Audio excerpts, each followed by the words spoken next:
Bonjour, bienvenue dans cette cette vidéo. On va parler des pervers narcissiques.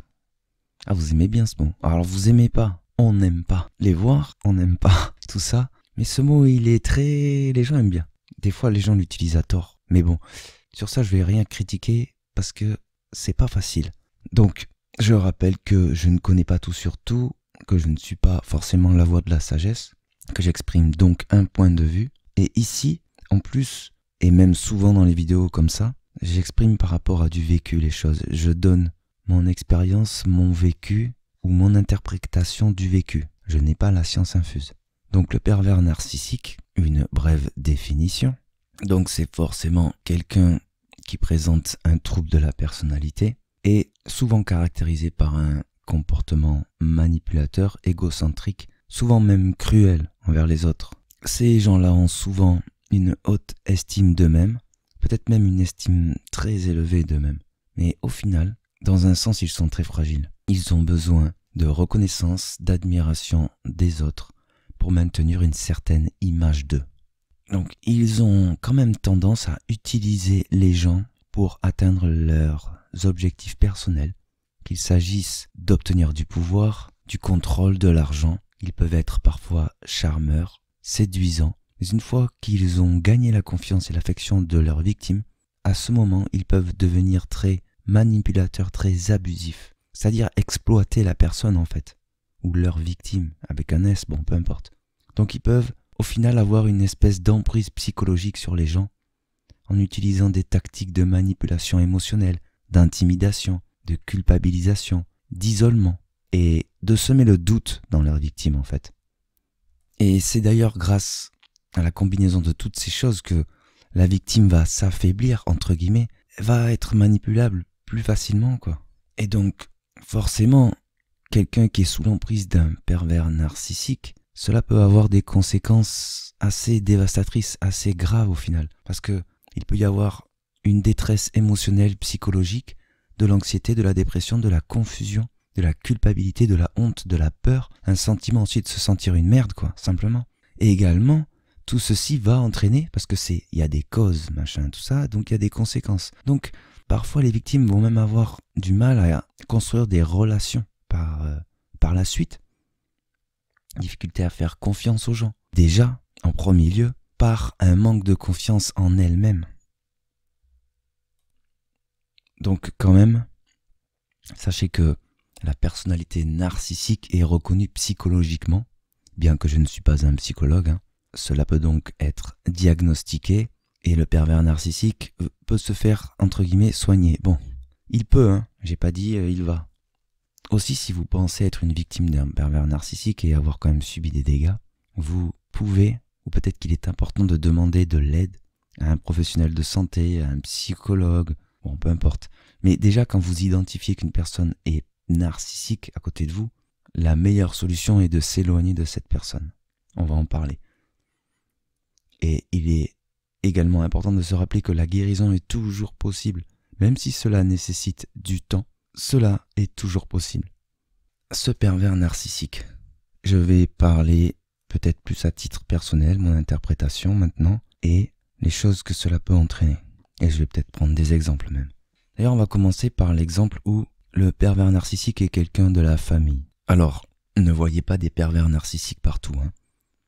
Et j'ai des petites choses à expliquer, des petites déductions à donner, vous allez voir. Peut-être ça va vous intéresser, peut-être pas. En fait, si c'est par exemple quelqu'un de la famille, disons que par exemple c'est votre père, votre mère ou votre conjoint, ou peut-être frère, sœur, bon peu importe. On va prendre l'exemple du père, qui est pervers narcissique donc. En fait, à la base, hein, cette personne est en situation d'échec. Voilà, dites-vous bien ça. C'est mon interprétation. Cette personne est dans une situation d'échec. Elle a vécu un ou des échecs dans son passé et elle ne les a pas dépassés. Elle ne les a pas sublimés. Elle ne les a pas dépassés, point barre. Elle n'est pas passée outre, elle n'a pas travaillé dessus. Elle n'a pas réanalysé les échecs. Et donc, elle s'est créée une carapace sur ces échecs. C'est comme si qu'en fait, au lieu de se dire, bon, j'ai fait une erreur ou j'ai eu un échec, je vais essayer de dépasser ça et d'avancer, et ainsi peut-être sublimer, vous voyez, ne plus répéter cet échec. Comme si qu'on cache quelque chose. Il y a quelque chose et on vient, on le cache. Et on veut plus en entendre parler. Mais au final, cette chose est toujours là, par exemple, vous voyez. Donc c'est comme une blessure, hein. Peut-être qu'elle a une blessure profonde de l'âme, quelque chose comme ça. En tout cas, il y a un échec. Quelque chose qu'elle n'a pas résolu et qu'elle ne veut pas répéter. Et qu'elle veut absolument donc ne plus voir par exemple. Donc au final, elle rentre dans quoi?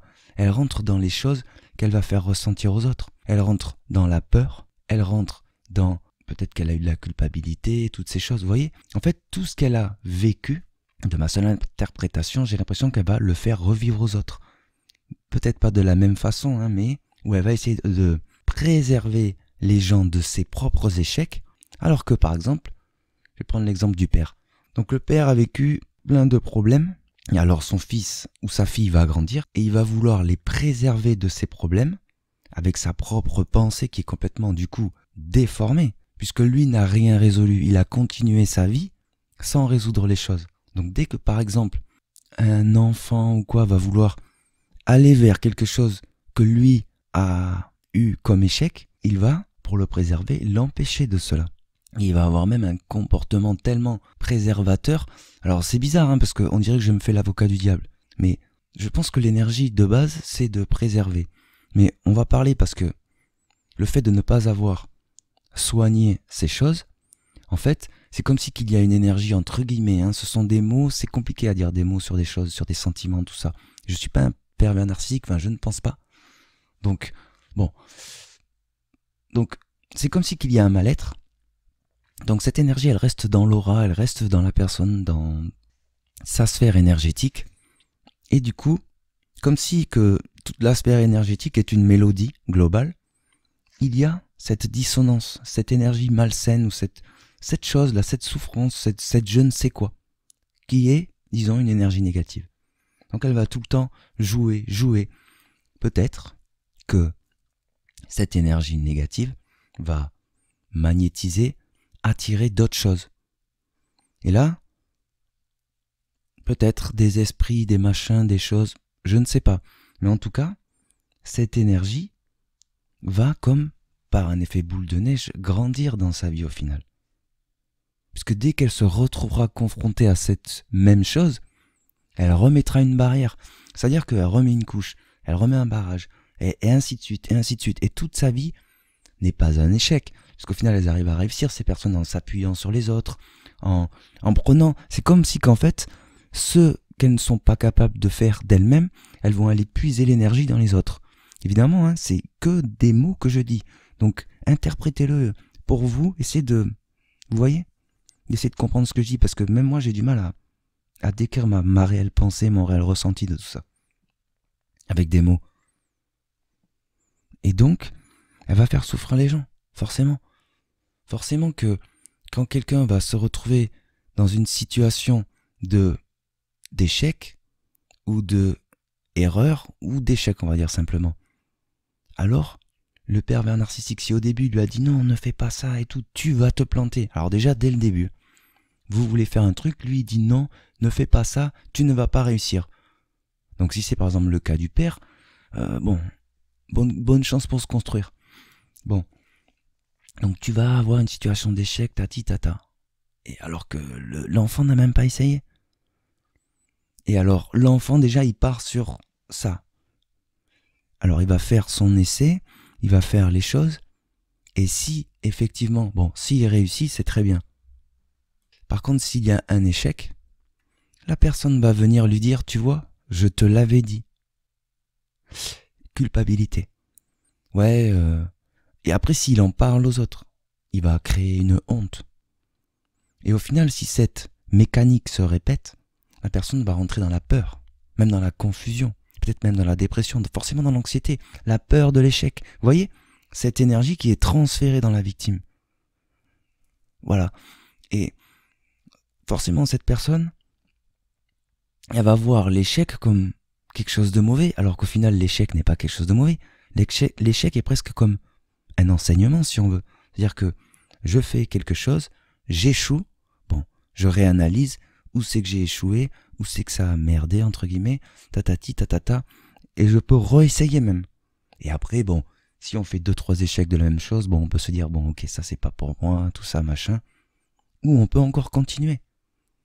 Faut être rationnel, faut bien analyser les choses, toujours on revient analyser, et on essaie de dépasser, de gagner, d'avoir la victoire, quoi. Parce que si c'est quelque chose qui vous tient à cœur, si c'est quelque chose que vous voulez faire et incarner profondément, sans parler des buts de l'âme et tout machin, bon, on va pas développer, mais si c'est vraiment quelque chose qui vous fait vibrer, quoi, et que cette personne va venir casser ça, voire même vous dévier, vous faire aller vers autre chose par la finalité, vous voyez, vous allez développer un mal-être. Vous allez forcément développer cette détresse émotionnelle et psychologique, cette anxiété, qu'à chaque fois que vous allez réessayer, s'il y a un échec, boum, c'est toujours plus de poids. Après, les histoires de dépression, de confusion, culpabilité, honte, peur. C'est vraiment ça qu'il faut comprendre. Le pervers narcissique est quelqu'un en situation d'échec, qui n'a pas dépassé ses limites, qui n'a pas dépassé ses échecs, qui a peur de l'échec, qui a peur au final de mal faire, qui a peur, il a peur, c'est une mauvaise énergie la peur. Avoir peur des choses, c'est pas bon.